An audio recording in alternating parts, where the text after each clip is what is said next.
पंजाब के एक छोटे से गांव चक रहमान में रहता था एक किसान जिसका नाम था अजहर। मिट्टी से उसकी मोहब्बत किसी रिश्ते से कम नहीं थी। उसके हाथों की लकीरों में भी खेतों की खुशबू बसती थी। सुबह की अजान के साथ ही वो खेतों की राह पकड़ लेता, हाथ में फावड़ा, सिर पर गीली पगड़ी और दिल में ढेर सारी उम्मीदें। अजहर के पास बस 3 एकड़ जमीन थी, बाप दादा की छोड़ी हुई। बारिशों पर निर्भर खेती में हर साल कभी मौसम धोखा देता तो कभी मंडी के भाव। फिर भी अजहर कभी हार नहीं मानता था। उसकी बीवी समीना और 2 छोटे बच्चे बिलाल और महारुम उसकी दुनिया थे। घर में लकड़ी के चूल्हे पर पकती रोटी की खुशबू और बच्चों की हंसी ही उसकी थकान मिटा देती थी। एक साल सूखा पड़ गया। कई महीने बाद भी आसमान ने बारिश नहीं दी। खेतों ने दरारें पड़ गईं, ट्यूबवेल का पानी भी घट गया। गांव के बहुत से लोग शहरों की तरफ निकल गए, कोई मजदूरी करने, कोई रिक्शा चलाने।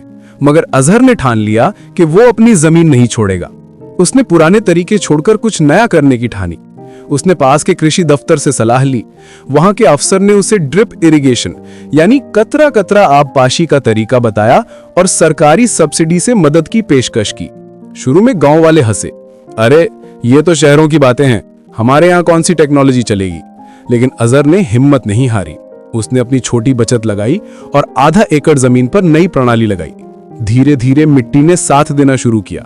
पानी की बूंदें जैसे जमीन में उम्मीद का बीज बो रही थीं। कुछ ही हफ्तों में उसकी सब्जियों ने हरियाली ओढ़ ली। मंडी में उसके टमाटर और मिर्चें बाकी किसानों से बेहतर दामों में बिकने लगी।